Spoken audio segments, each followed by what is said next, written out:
안녕하세요. K빌더 두 번째 시간입니다.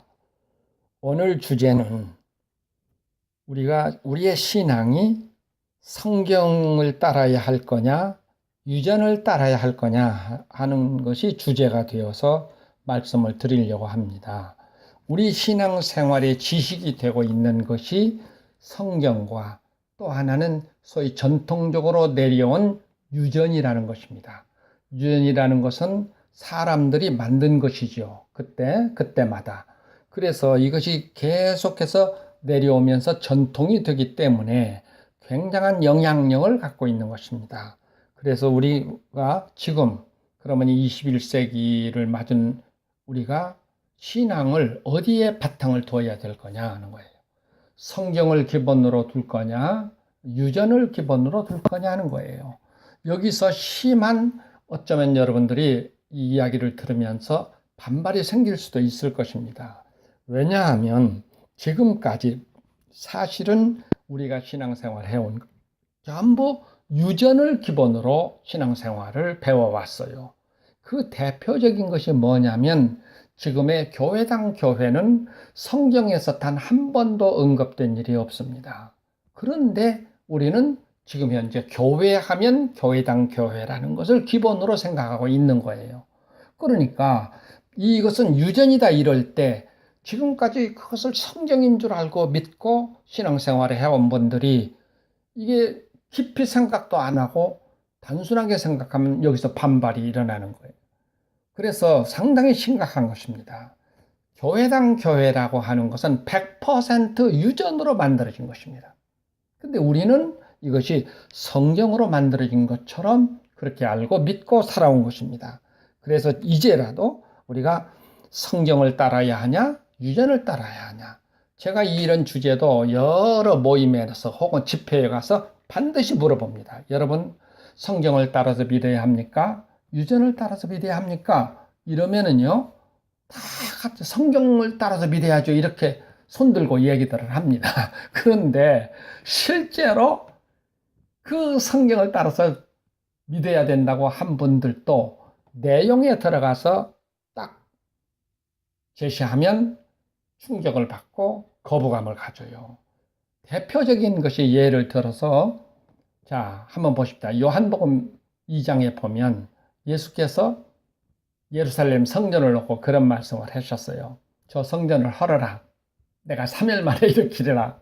그러니까 그때 당시 사람들이 어떻게 받아들였어요? 유대인들이랑 저런 미친 사람 봐. 한마디로 말하면 그런 거죠. 아니 이 성전이 지금 46년 동안 지금 짓고 있는 건데 어떻게 지가 이것을 헐고 3일 만에 이것을 일으키겠다고 하냐? 그렇게 반발을 한 거예요. 근데 분명히 예수는 이 성전을 하라. 내가 3일 만에 일으키리라. 그 뒤에 가서 뭐라고 하냐면 이거는 당신의 육체를 가리킴이라 이렇게 말을 한 거예요.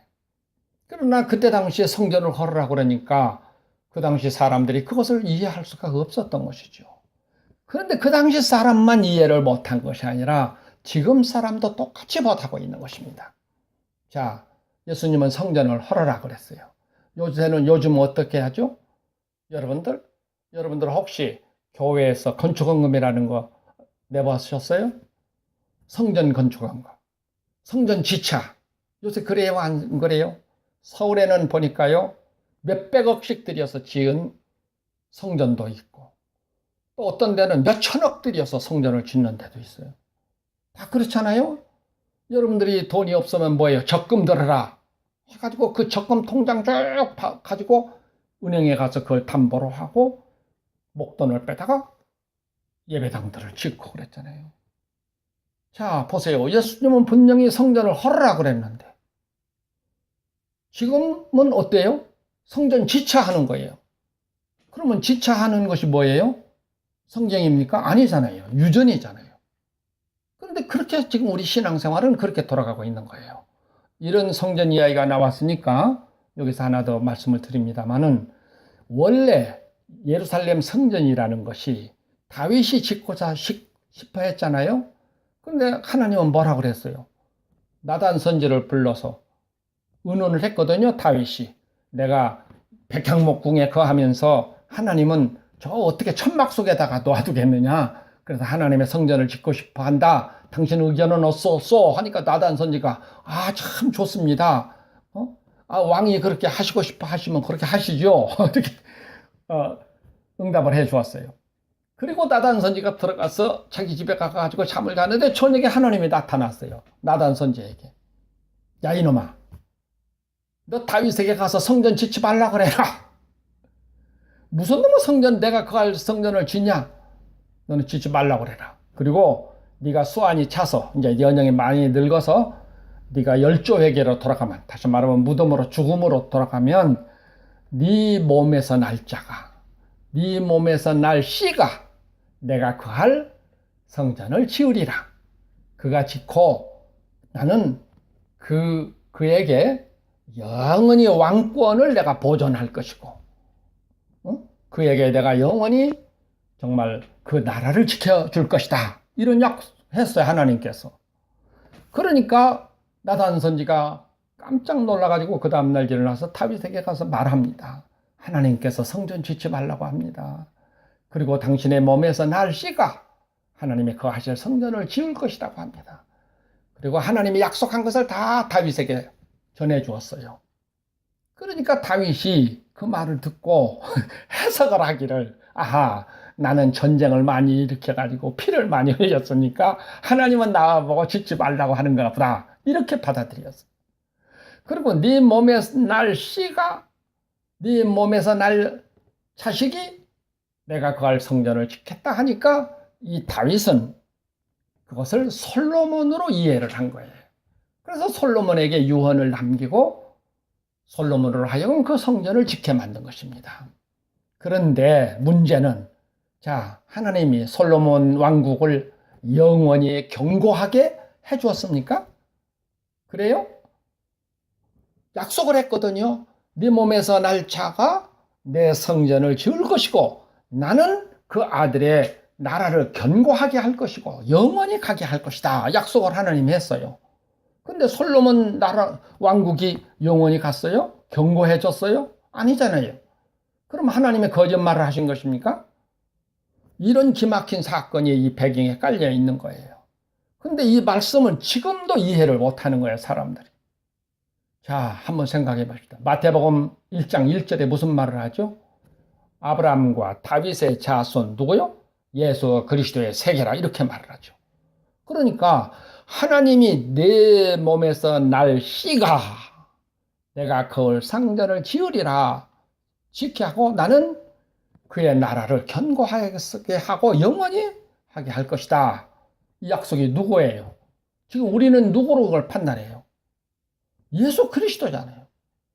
다윗에게 약속한 것이 1000년 후에 나사렛의 예수였어요. 그가 하나님의 그 하실 성전을 짓는다. 그러면 예수가 오셔서 정말로 성전을 지었습니까? 오히려 헐어버리라고 그랬잖아요, 예수님은. 왜 그래요? 예수가 오셔서 지은 성전은 어떤 성전이었어요? 에베소서에 보면 뭐라 그랬죠? 에베소서에 너희가 서로 연결하여 하나님이 거하실 성전을 지어가고, 이렇게 됐어요. 그러니까 이 성전은 어떤 성전인 거예요? 사람의 손으로 지은 성전입니까? 아니면 그리스도를 영접한 사람들이 이게 연결이 되어서 그 안에 하나님의 거하시는 그 성전을 말한 것입니다. 오순절 성령 강림 이후에 우리 각 사람에게 성령이 임했다 그랬어요. 그래도 우리 몸이 성령이 임하니까 바울은 고린도전서 3장이나 6장에서 무슨 말을 하냐면 너희 몸은 너희의 것이 아니요 하나님의 거하시는 전이라, 이렇게 말을 했어요. 그러니까 진짜 성전은 누구예요? 성령이 우리 안에 와 계시는 우리 몸이 성전이 된 것이고, 이것을 바울은 에베소서에서 성전된 너희들이 하나님이 거하실 성전을 지으리라, 이렇게 한 거예요. 그래서 예수 그리스도가 지으신 그 성전이 견고한 것이고 영원한 것이잖아요. 솔로몬이 손으로 지은 것이 아니란 말이에요. 이 말을 사도행전 7장에서는 스데반 집사가 그런 말을 하죠. 그때 명확하게 밝히거든요. 하늘은 하나님의 보좌요, 땅은 하나님 발등상이라. 어떻게 전능하신 그 하나님이 사람의 손으로 지은 성전에 거하리요? 이게 스데반 집사가 한 거고, 사도행전 17장에 내려가면 바울도 똑같은 소리를 했어요. 어떻게 전능하신 그 하나님이, 만물의 주인 되신 그 하나님이 사람의 손으로 지은 성전에 계시겠느냐? 그런데 우리는 지금까지 여러 개의 성전을 지어온 거예요. 어째서 이렇게 됐을까요? 그 원인이 어디에 있어요? 자, 우리가 알아야 됩니다. 예수가 떠나고 난 후에 사도들, 속사도들을 거치면서 초기 교회가, 이것을 소위 사독교회라 그러죠. 초대교회를 사독교회라 그러는데, 이때 당시에는 저 지하 공동묘지 같은 데서 숨어서 살던 시절이었어요. 숨어서 살던 시절. 그러니까 어떻게 무슨 교회를 드러내놓고 어떻게 만들어요? 할 수가 없었죠. 계시가 임하면 사도들이 손으로 써서 조각조각 쓴 것을 들고 가서 사람들을 모아놓고 읽어주고, 또 너희가 읽은 것을 다른 저 교회에 보내고 거기서 온 것을 너희가 읽어라. 그렇게 한 거예요. 그래서 사도시대에는 교회라는 게 없어요. 성지순례를 가면은요, 에베소 교회 터라고 아주 그 관광 가이드들이 막 설명을 해줘요. 아니, 그때 무슨 놈은 이런 건축물이 있어요? 그건 다 누가 만든 건 줄 알아요? 카톨릭 사람들이요. 그 사람들은 여러 개 그런 걸 잘 만드는 사람들이에요. 예수의 십자가가 조각조각 있는 그게 떨어서 막 사람들이 지금 그대 십자가에 예수가 달리셨던 그 십자가의 조각나무를 가지고 있다. 누가 그럽디다. 그거 다 모으면은 예수 십자가에 달린 거 10개도 더 만들고 100개도 더 만든다. 이런 것을 좋아하는 것이 카톨릭 사람들이에요. 그 사람들 말 듣고 이거 진짜 이게 예배소 교회 성전 예배당 터고만 이렇게 생각을 하는 거예요. 어떻게 그때 당시에 그런 걸 지어요? 지을 수가 없었죠. 그런데 주후 313년에 콘스탄티누스가 밀라노 칙령이라는 것을 공포하면서 그때부터 교회가 신앙 자유화가 되고 드러내놓고 예수를 믿게 되고 이렇게 됐잖아요. 그래도 그 초대교회에 숨어서 살던 저 지하 그 공동묘지에서 숨어 살던 시절에 자식들을 제대로 교육을 시켰겠어요? 아니면 제대로 무슨 사업을 해서 돈을 벌게 했겠어요? 정말로 고생들 하면서 신앙 하나 지키기 위해서 자식들 학교도 못 보내고. 그런데 그때 그 사람들이 무슨 지식이 얼마나 많았겠어요? 사도들이나 혹은 속사도들을 통해서 전달받은 그 복음의 그게 오히려 훨씬 더 순수했죠. 그런데 이제 그 밀라노 칙령을 통해서 신앙의 자유가 되니까 그때부터 막 논쟁이 벌어지고, 그때 이제 소위 교부들이 드러나는 거예요. 그래서 신앙 논쟁이 막 벌어집니다. 실노지라든가 구원론, 삼위일체론 막 이런 논쟁이 벌어지게. 그런데 그 공인이 되고 난 후에 392년에 도시우스 황제라는 사람이 이 교회를 로마 국교로 만듭니다. 선포를 해요, 로마 국교로. 그런데 콘스탄티누스라든가 혹은 도시우스 황제라든가 이런 사람들이 이유가 있었어요. 다 배경에 깔고 있는 이유가. 왜냐하면 로마는 그때 당시에 다종교 국가입니다. 모든 신앙은 자유를 주었어요. 자기들이 믿고 싶은 대로 믿으라고 했어요. 정치적인 것은 바늘 구멍 하나도 틈을 절대로 주지 않았지만 신앙에 대해서는 그렇게 풀어줘서 다종교 국가였어요, 로마가. 그런데 그때 로마의 가장 영향력을 가진 이 종파가 뭐였냐면은 미트라 종교라는 것입니다. 미트라 종교는 자료를 쭉 찾아보니까 저 페르시아에서 출발된 거예요. 그런데 이 미트라 종교라는 건 뭐냐면 미트라가 태양신이야, 태양신. 그리고 젊은 신이고 승리의 신이라고 그렇게 알려져 있어요. 그러니까 로마 군인들이 그 페르시아를 들어가 가지고 그 신앙을 보고 너무너무 호감을 가진 거야. 그리고 이 군인 장교들이 그것을 다 수용해가지고 로마에 와서 이 미트라 종교를 로마에다가 퍼뜨렸어. 그러니까 군인 장교들이, 그 사람들이, 영향력 있는 사람들이 다 미트라 종교인이 되어서 저 로마 원로원까지도 영향력을 행사한 거예요. 그러니까 황제가 그 세력 때문에 하고 싶은 걸 제대로 못하는 거예요. 요새 우리나라 보면은 무슨 여당, 정부가 하면 야당에 막 흔들어대고 발목 잡고 막 이런 것처럼 그때도 그런 거예요. 그래서 이거를 어떻게 해야 하냐? 콘스탄티누스 같은 사람이 생각해낸 것이 뭐예요? 제일로 그 로마 통치 아래 살던 이 종교 집단들 가운데에서 제일 끈질긴 것, 저 민들레처럼 밟아도 또 일어나고 밟아도 또 일어나고 한 것이 바로 이 크리스찬들이라는 걸 알았어요. 그래서 그 사람들을 자유를 주게 되고, 도시우스 황제 때는 그것을 국교로 삼으면서 정치적으로 뭐를 한 줄 아세요? 아까 미트라 종교와 통합을 시킨 거예요.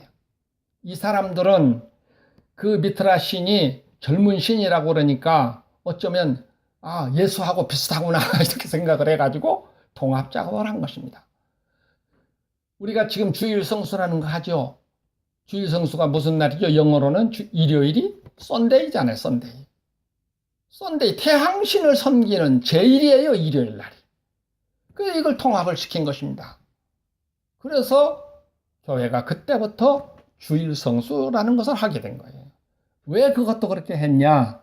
그때 당시에 초대교회 신자들이, 교회 지도자들이 제일 어려운 골치 아픈 것이 뭐냐면, 로마 사람들에게 제일 미움받는 사람들이 누구였냐면 유태인들이었어요. 주시들이라 그러죠. 네? 엄청난 했어요. 또 2차 대전 때 히틀러가 왜 유태인들 600만이나 학살을 시켰어요? 어디를 가든지 유태인들이 다 미움받는 사람들이었어요. 왜 그런 줄 아세요? 소위 말하는 헤브라이즘이라고 하는 것이죠. 우리는 하나님의 선민이다. 그래서 이방인들과 결혼도 할 수가 없는 것이고, 그래서 절대로 그 사람들은 자기들만 지킨 거예요. 그 헤브라이즘이라는 사상이 2000년 동안 나라가 없이 방황을 했어도 우리가 독립하고 난 이후에, 언제예요? 1948년인가요? 이스라엘은 나라를 독립을 한 거잖아요. 나라 없이 2000년 동안이나 살았는데, 다른 족속들은요, 그런 긴 시간이 갔으면 다른 데로 다 흡수되고 다 없어져 버렸어요. 그런데 유태인들은 그 헤브라이즘이라고 하는, 우리는 하나님의 선민이라고 하는 그 절대적인 믿음을 갖고 그것을 지켜서 2000년 후에 나라를 정말로 회복시킨 사람들이 유태인들이에요. 그래서 이 유태인들이 전 세계 어디를 가든지 환영을 못 받는 거예요. 그런데 이 로마 사람들에게도 이 유대인들이 제일 미움받는 사람들인데, 예수를 믿는 크리스찬들도 덩달아서 미움을 받는 거예요. 로마 사람들에게. 왜? 이 로마 사람들은 크리스찬들이 유대교 한 종파 중에 하나로 인식을 한 거예요. 그래서 똑같이 취급을 해서 미움을 받는 거예요. 그러니까 크리스찬은 상당히 억울했죠. 우리는 유대교고는 전혀 다른데 이게 같이 취급을 받는데 어떻게 해야 할 거냐? 그때까지만 해도 이 크리스찬들이 안식일을 지켰어요. 회당에 가서 유대인들에게 드리는 그거에 가서 같이 섞여서. 그랬는데, 그래서 고민에 빠져 있었는데 이런 제한이 나온 거예요. 우리가 일요일 날을 지키면 이 유대인들하고 차별이 되겠구나. 그래서 그것을 받아들인 거고. 이 작업을 한 사람들이 누구냐면 소피스트 출신 교부들이었습니다. 그 대표적인 사람이 그 유명한 오리겐이라는 사람이었어요. 근데 이 사람이 어떤 사람이냐? 이 사람들이, 그 교부들이, 많은 사람이 소피스트 출신이란 말이에요. 소피스트라는 게 뭔 줄 아세요? 지식 팔아먹는 사람들, 얘기꾼. 우리나라도 60년대, 70년대에는요, 파고다 공원이라는 데 가면은 얘기꾼이 있어요. 기가 막히게 얘기를 하는 거야. 그러면 사람이 수십 명 그거 모여들어서 그 이야기를 들어요. 어쩔 때는 그냥 뱃살을 쥐고 웃기기도 하고 어쩔 때는 눈물을 펑펑 쏟게도 만들고 이 얘기꾼들이 그렇습니다. 그래서 한바탕 얘기를 하고 난 후에 모자를 벗어서 뼈 돌리면 거기다가 돈들을 다 넣어주었어요. 그래서 이 얘기꾼들이 그렇게 해서 먹고 살았어요. 근데 소피스트들이 일종의 그런 사람들이었어요. 그래서 지식을 팔아먹고 나중에는 이 지식을 팔아먹으니까 고관들이 자기 아들들 가정교사로 채용해가지고 이 사람들을 자기 자녀들의 교육자로 삼기도 하고. 근데 로마 군인들이 이 그리스를 점령해 들어가서 보니까 제일 멋진 직업이 뭐였냐면 이 소피스트들이었어요. 그래서 이 로마 군인들이 그것을 로마로 수입해 온 것입니다. 로마에 와서 그 사람들이 역시 지식을 팔아먹는 사람들이니까 말도 잘하고, 예? 누구야, 사도 바울이 아그리파 법정에 갔을 때도 유대인들이 그 소피스트 들고 간 거잖아요. 그 성경에는 뭐라고 나와요? 거기에 변리사, 변사. 요새 말로 말하면 변호사지. 데리고 간 거예요. 소피스트들이에요, 그들이. 그런데 이 소피스트들은 지식도 많고, 말도 잘하고, 그 지하 감옥에서 숨어 살면서 배우지도 못한 이 사람들하고는 비교가 안 된 거잖아요. 그 사람들이 자연히 교부들이 되었고, 그 사람들이 주도를 해서 만든 것이 소위 로마 교회였어요. 그런데 그때 로마 교회를 소위 로마의 국교로 만들으니까 이게 이제 뭔가 그 위상에 걸맞는 로마에 걸맞는 이 종교를 만들어야 되겠는데 뭐가 이 크리스찬 기독교라고 하는 게 뭐가 있어야죠. 자료가. 그래서 그때 이 소피스트 교부들이 자료로 삼은 것이 뭐냐면 유대율법이었습니다. 유대교 율법과 그 다음에 미트라 종교의 그 신앙, 종교신앙과 다른 이방인들의 이런 좋은 점들을 다 수집해가지고 그걸 자료로 해서 만든 것이 로마 교회가 된 것입니다. 거기에 대표적인 것도 또 뭐 있는 줄 아세요? 우리가 부활절 때는 계란을 만들어서 색칠을 해가지고 애들한테도 또 나눠주고 그러지 않습니까? 지금도 그런 교회들이 있더라고요. 그런 것이 어디에서 와장났냐면 저 애굽이라고 하는 애굽 종교에서 그런 것이 만들어졌어요. 역사적인 자료를 다 뒤져보니까 근데 그 로마 교회 만들 때 그런 것들을 다 이렇게 도입해가지고 만들어 놓은 것이 소위 기독교라는 것을 만들어 놓은 거예요. 여기서 만들어진 것이 뭐였어요? 가장 중요한 것, 골격을 만든 것이 네 가지가 있는데 네 가지 중에서 핵심적인 것이 세 가지입니다. 첫째가 뭔 줄 아세요? 사원 건립. 사원이 뭐예요? 지금으로 말하면 뭐예요? 성당, 예배당. 그래서 사원 건립을 받아들였어요. 그래서 한번 여러분 유럽 여행한 분들은 아시잖아요. 중세 때 지은 것이 뭐였어요? 참 어마어마한 사원들을 지은 거 아니에요? 아름답고 웅장하고. 로마 교회가 되면서 로마에 걸맞는 종교니까, 국교니까 그 사원을 지키게 된 것입니다. 두 번째는 뭐 했어요? 사제 제도를 도입을 했어요. 사제 제도. 지금은 신부라고 그러죠. 그것이 뭐예요? 개신교에서는 목사죠. 사제 제도를 도입을 했습니다. 사제 제도가 도입되면서 교회는 뭐가 생겨졌냐면 이중 구조가 생겨진 거예요. 성직자 제도와 평신도라고 하는 그룹과 이것을 로마 감독으로 있는 클레멘트란 사람이 최초로 그것을 주장을 했어요.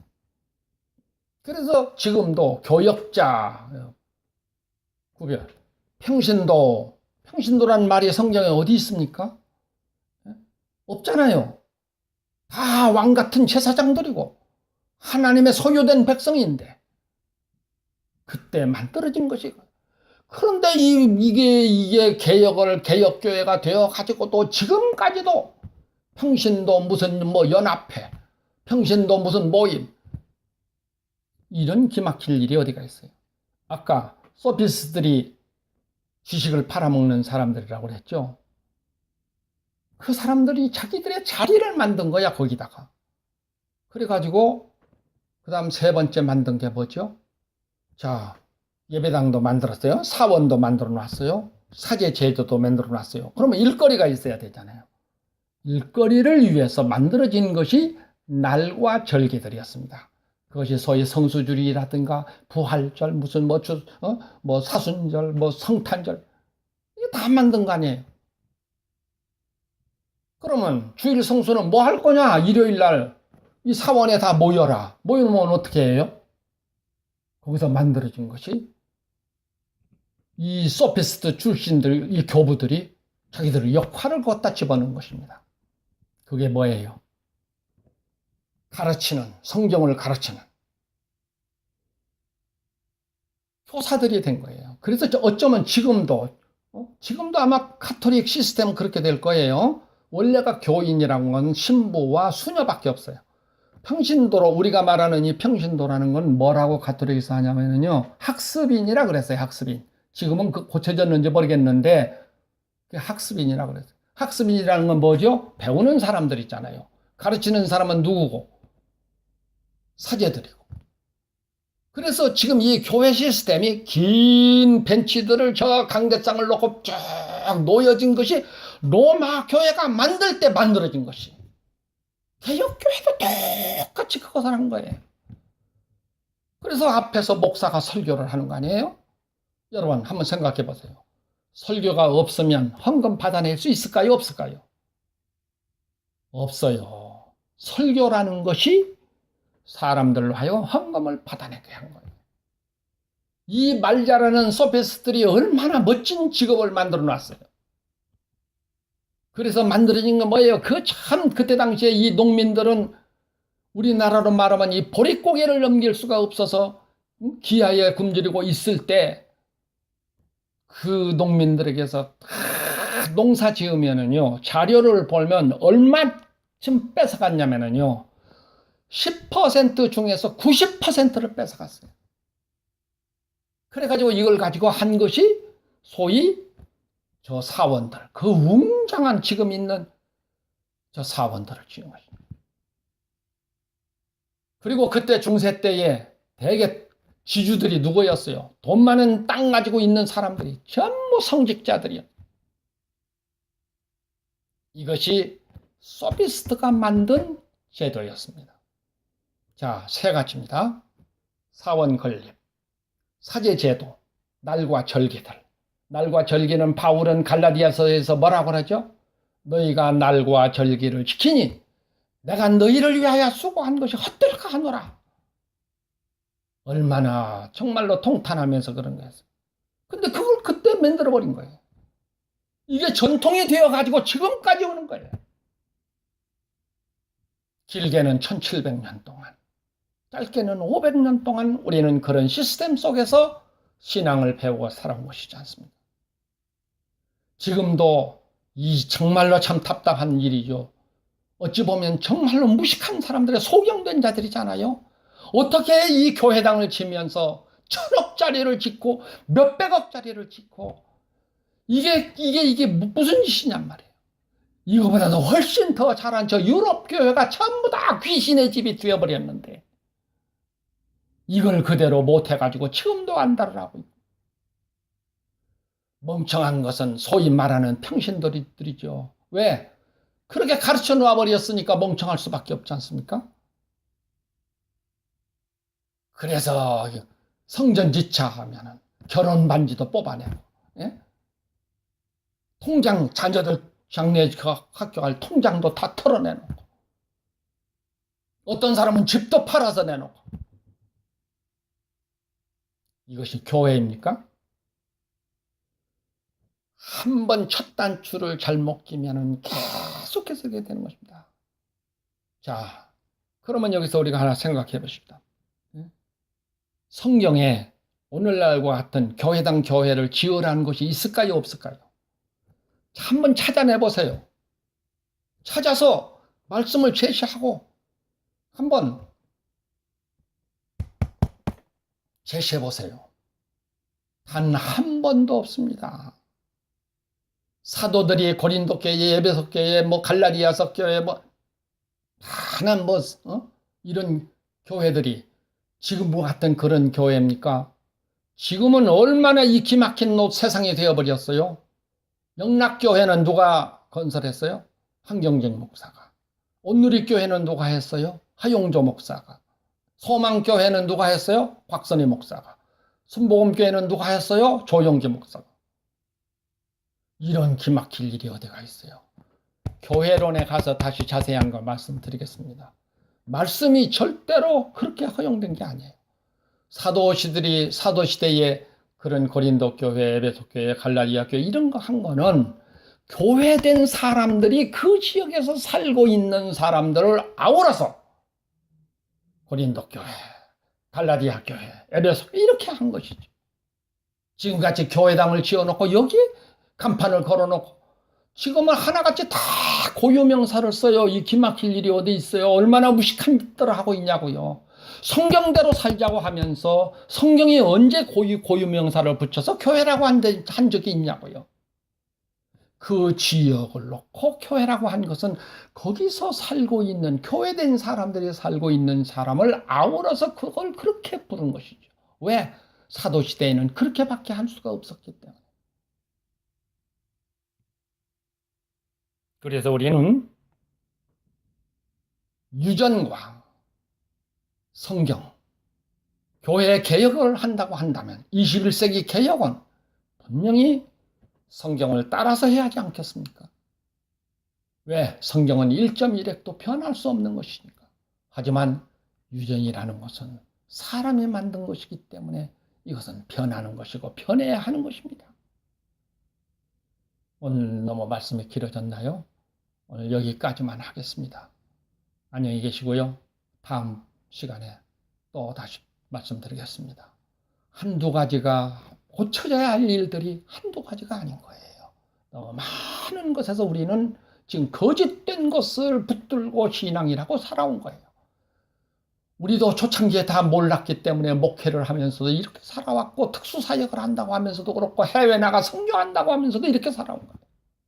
하지만 하나님께서 21세가 되면서 이제 때가 얼마 안 남았으니까 어쩌면 눈을 열어주신 것이고 점점 죽어가는 이 교회를 회복시켜야 하기 때문에 하나님께서 이런 말씀들을 열어주신 것이라고 생각합니다. 너무 과격하게 말씀드렸다면 용서하시고요. 여러분들이 곰곰이 성경과 대조해가면서 판단을 하시기 바랍니다. 다음 시간에 뵙도록 하겠습니다. 안녕히 계십시오.